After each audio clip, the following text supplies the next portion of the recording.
We have a lot of pent up buyer demand. We have low inventory. We're seeing competition. Are we still suggesting our sellers go through an arduous process of doing a ton of updates, or is it more deep clean, paint, power wash?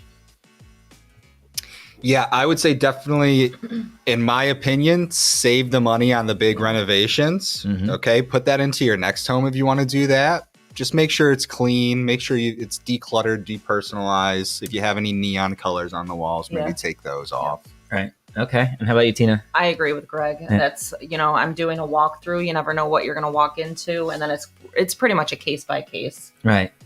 So this is interesting because I'm 100% in agreement with you guys. Clean, declutter, if you need to have it staged, whatever that takes. But yeah, spare yourself. Don't redo the kitchen. Don't redo the bathroom. Don't rip the carpets out, because whatever you replace it with, historically, in the last 3 years, we've seen people just want to come in and do it themselves. But yeah, 35% of sellers did make some repairs and or updates.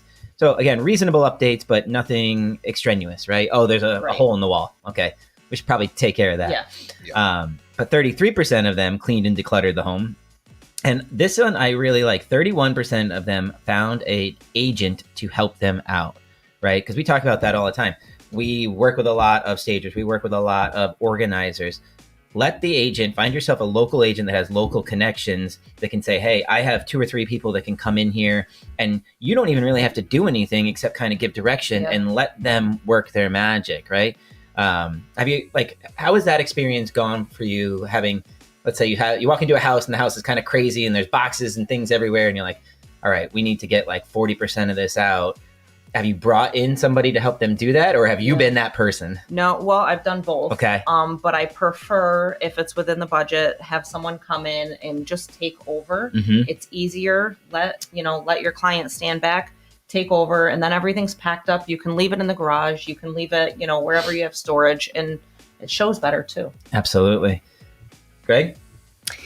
Yeah, I don't have as much experience as you and Tina when it comes to this side of things, with the listing side of things. But the one thing I would say is it's a team sport, right? Like, selling your home is a team sport. You want to make sure you're working with somebody that has people in the industry that can get you connected with the right people to get the home. Absolutely. Local handyman, local organizer, local stager, all of those things.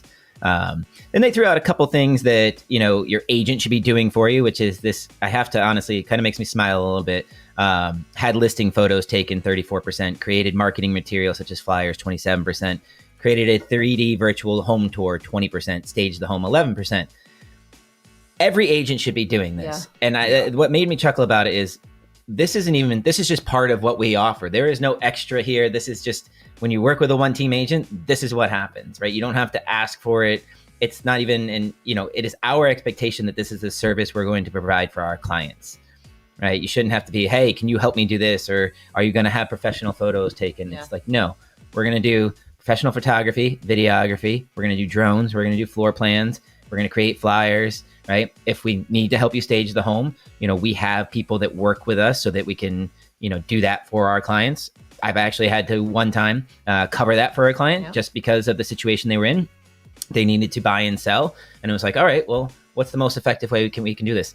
A couple $100 to introduce them to a stager and create that relationship and add value to what we do and to what we offer. At the end of the day, that's really nothing. So, and then I kind of broke down here, Realtor.com survey respondents. So we're interviewing some sellers here, and they were worried about larger potential issues. And this is what they say: minor cosmetic updates, light fixtures, faucets, drawers, pulls. We talked about that. 16%. Carpet, flooring replacement, or furnishings, 14%. I think that's a lot. That's a lot for this market. Yeah. How many people have you seen take an old ratty carpet, spend $2,000 on getting it replaced, and then the person comes in and says, I want hardwood? Yeah. Right? Yeah. Don't do it. Your color palette, your style is not necessarily going to be the next owner's, right?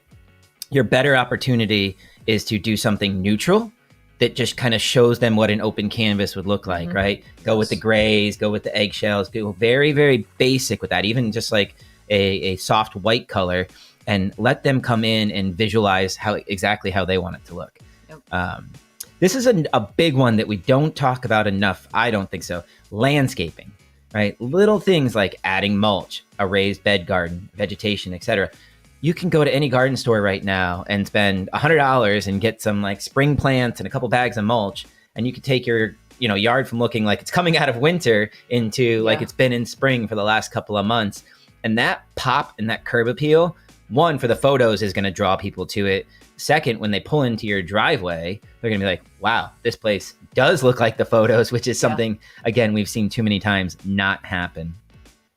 Touch-up paint, full painting of the exterior. Again, go vinyl siding, right? Yeah. Vinyl is final. Well, I think the only time that you really even need to do this is maybe chipping paint if it's not too excessive. Or like cedar shake, you might want to touch that up. But again, what color do you go? Right. Do you go red? Do you go blue? Do you go gray? How do you, it's almost better to, let's say you spent $10,000 to have your house painted. It's not going to increase your property value by $10,000. Right. You might get $2,000, right? So just price it accordingly, work with a professional agent to kind of figure that out.